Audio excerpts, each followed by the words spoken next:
Attila vient de mourir. La chute des Huns en Europe est sur le point d'arriver. Et pourtant, tout un volet important de leur histoire reste à se produire. Et ce passage est assez méconnu en Occident.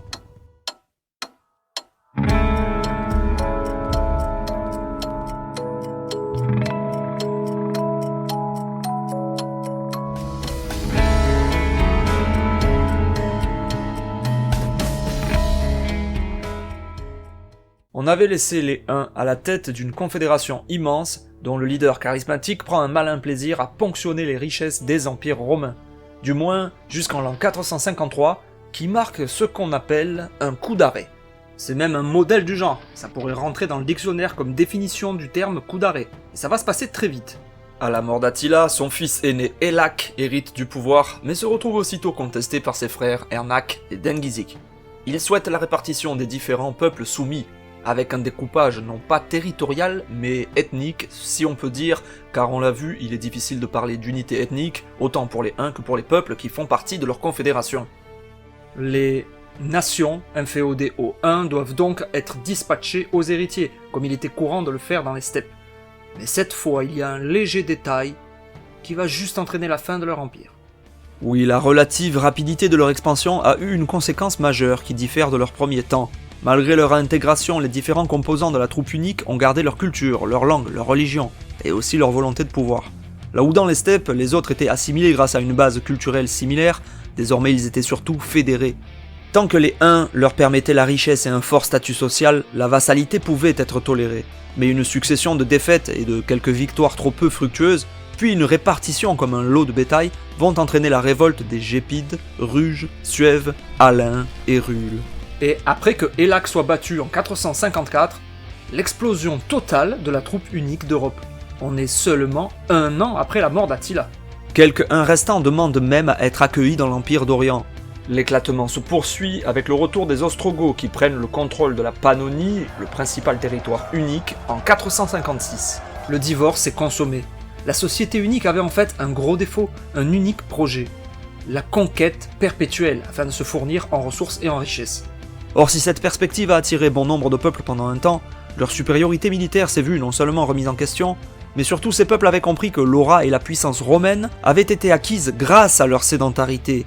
Sédentarité qui, clairement, chez les Huns, n'était envisageable que pour le plus bas de l'échelle sociale. Bref, on pourrait résumer leur problème en disant que, là où les Huns préféraient dominer des peuples, les Romains cherchaient à contrôler des territoires.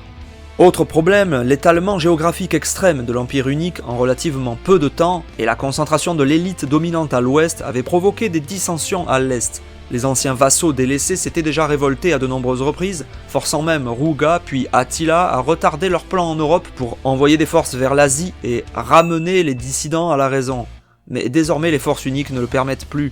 Assaillis de toutes parts par leurs anciens fédérés autant que par de nouveaux arrivants proto-turcs, cousins des steppes, les fils d'Attila pensent pouvoir user de leur réputation en réclamant des tribus à l'empereur d'Orient, mais ils n'obtiennent rien. L'un d'eux, Dengizik, va même tenter une incursion en terre romaine vers 467. Après une mise en déroute, il fera un nouvel essai en 469, ce qui lui coûtera sa tête. Le dernier d'entre eux obtiendra des terres aux confins de l'Empire, et on ne trouve plus de traces des Huns dans cette région après ça. Ce sont les Avars, un autre peuple des steppes, lui non plus pas complètement identifié, qui feront parler d'eux à partir du siècle suivant, mais c'est une autre histoire. À l'exception de quelques officiers encore employés par l'armée byzantine, les Huns n'existent déjà plus en Europe.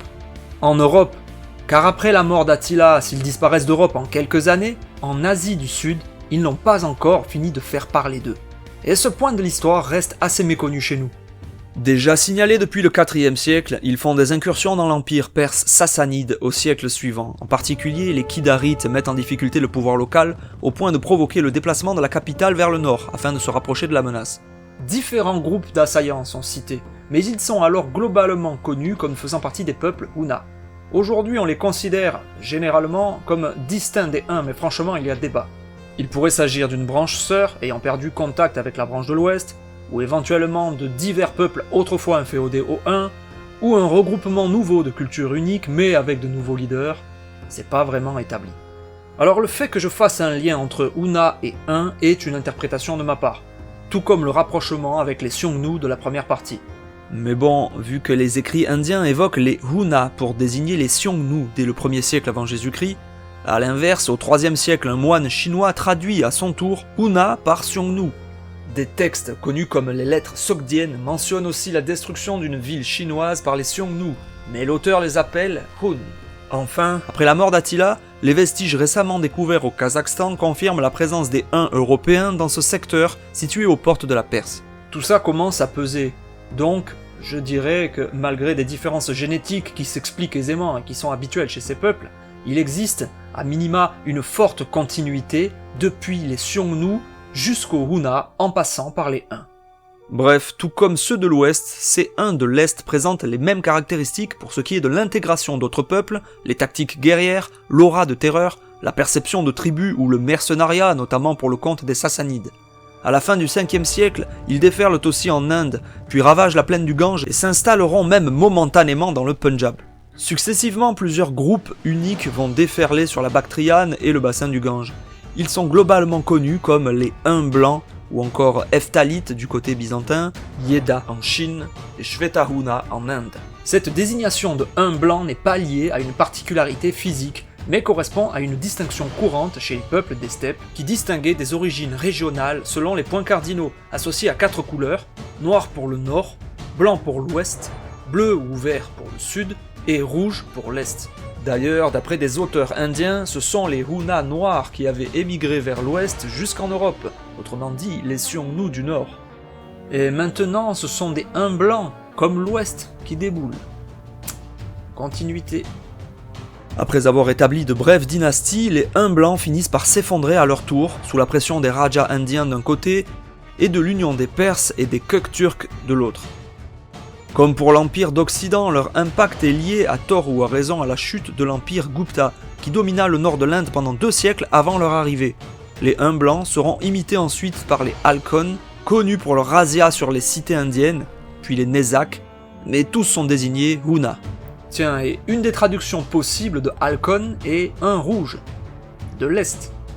En revanche, contrairement à leurs parents de l'Ouest, les Halkon, mais aussi les Nezak, Hephthalites, Xionites, bref, tous ces Huna d'époques différentes battent leur monnaie. De nombreuses pièces à l'effigie de leur souverain ont été retrouvées. Sur cette représentation de Kingila, roi des Halkon, la marque d'un crâne déformé est assez claire. Divers rapprochements ont été faits entre le style de pièce et la représentation des souverains, amenant certains auteurs à parler d'eux comme de Huns iraniens, ou en tout cas leur classe dirigeante serait influencée par la culture perse. Ceci pourrait rejoindre les écrits du byzantin Procopius, décrivant les Hephthalites comme différents des Huns de l'Ouest, tant par leur apparence que par leur mode de vie sédentaire. Mais sans surprise, leur structure ethnique les rendait proches des Huns de l'Ouest, et de tous les peuples des steppes, avec une grande mixité. Et tout comme ceux de l'Ouest, ils vont connaître ce qu'on appelle un modèle de coup d'arrêt. Leur domination successive s'arrête aussi brutalement que du côté européen.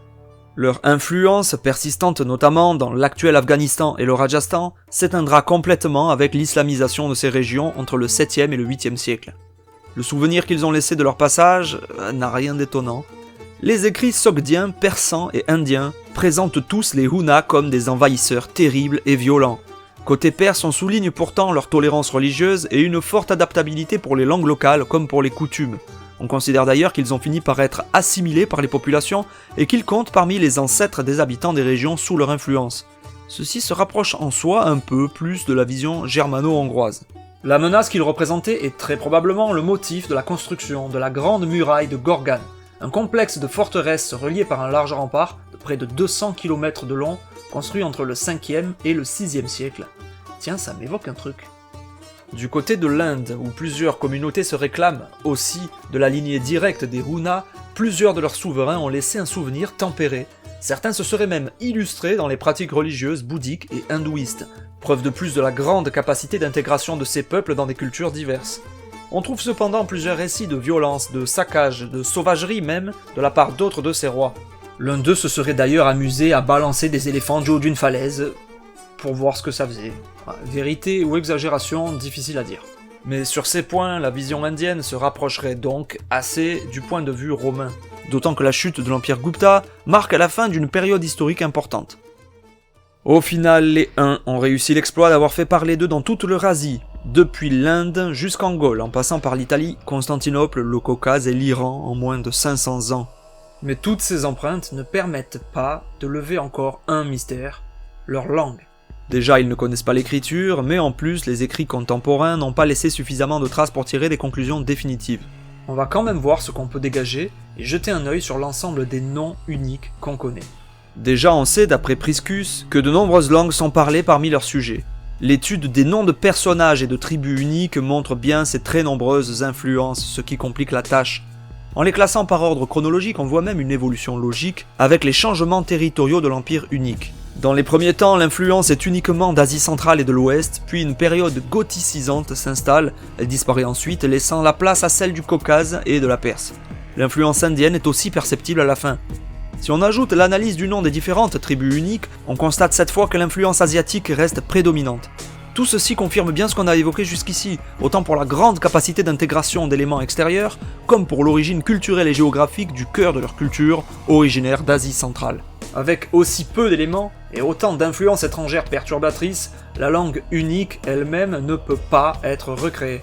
Cependant, ces résultats vont en faveur d'une parenté turcique certaine, c'est-à-dire que la majorité de ces noms montrent des similitudes frappantes avec des mots ou des racines présentes dans les langues turciques, une famille linguistique qui inclut notamment le turc, le tatar, le kazakh, le yakoute et l'ouzbek.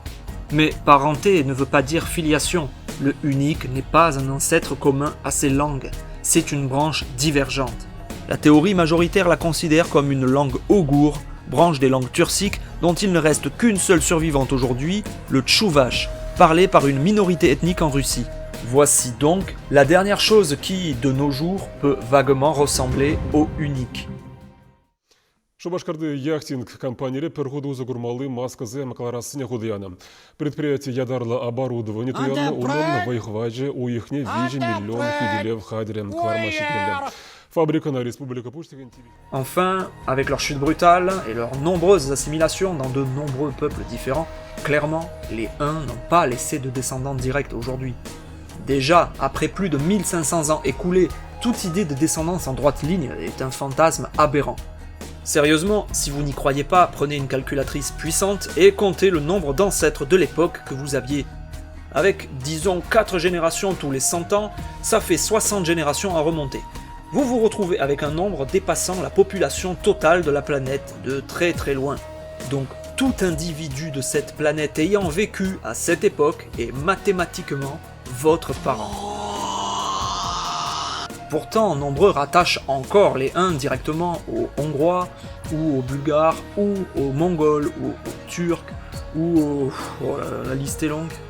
En effet, des courants, plutôt nationalistes, revendiquent aujourd'hui cette filiation. Je pense en particulier au touranisme, un mouvement voulant à l'origine regrouper les peuples dont les origines culturelles et linguistiques sont en Asie centrale, et qui a beaucoup influencé les nationalismes qui en découlent, de la Finlande au panturquisme, en passant par la Hongrie, la Mongolie, la Corée, même le Japon.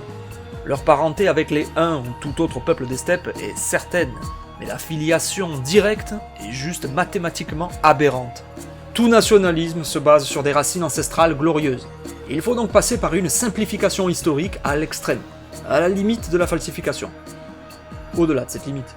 Et le mythe de la filiation en droite ligne y est central.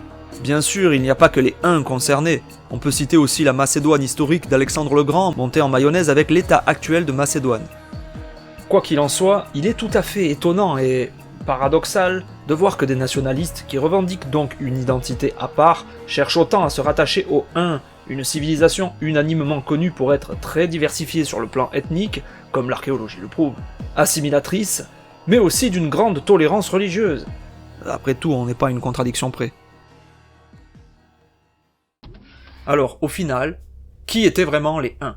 Surgis du fin fond des steppes d'Asie, leur apparition a été presque aussi brutale que leur disparition, et pourtant leur souvenir a profondément marqué les esprits de tous ceux qui ont croisé leur route, tantôt vus comme des barbares rustres mais de redoutables partenaires aménagés, une incroyable machine à conquérir avec ses valeureux et respectables guerriers, jusqu'à l'incarnation même du mal et de la destruction, ou des brutes implacables mais douées d'une formidable capacité d'adaptation. Ces visions dépendent seulement du point de vue des auteurs et de leur origine. Leur diversité a permis à certains d'interpréter les choses à la manière qui les arrange. À ce titre, Attila et les Huns sont pour moi l'un des exemples les plus frappants d'instrumentalisation de l'histoire. Mais un seul point de vue ne saurait refléter la réalité. On doit les considérer tous et dans leur ensemble, sans oublier de prendre en compte les résultats archéologiques et les travaux récents. Donc, pour faire un résumé extrême de l'ensemble de ces 4 parties, voici ce qu'on pourrait dire d'eux. Ils étaient un groupe complexe, une mosaïque rassemblant des individus d'origines ethniques diverses, de traditions semi-nomades et guerrières, propres aux cultures des steppes, parlant une langue turcique incertaine, dirigée par une sorte de caste militaire dans une société très hiérarchisée, dont Attila fut le plus célèbre dirigeant, et qu'ils ont disparu entre les guerres et l'assimilation parmi beaucoup d'autres peuples, entre l'Europe de l'Est et le bassin du Gange. Leur histoire est liée à celle des Xiongnu, puis à celle des Hunas, et donc on pourrait considérer qu'elle s'étale sur une période bien plus grande que la seule fin de l'Antiquité. Ce qui est sûr, c'est qu'elle ne se résume pas seulement à avoir déclenché la chute de Rome. Les Huns étaient bien plus que ça.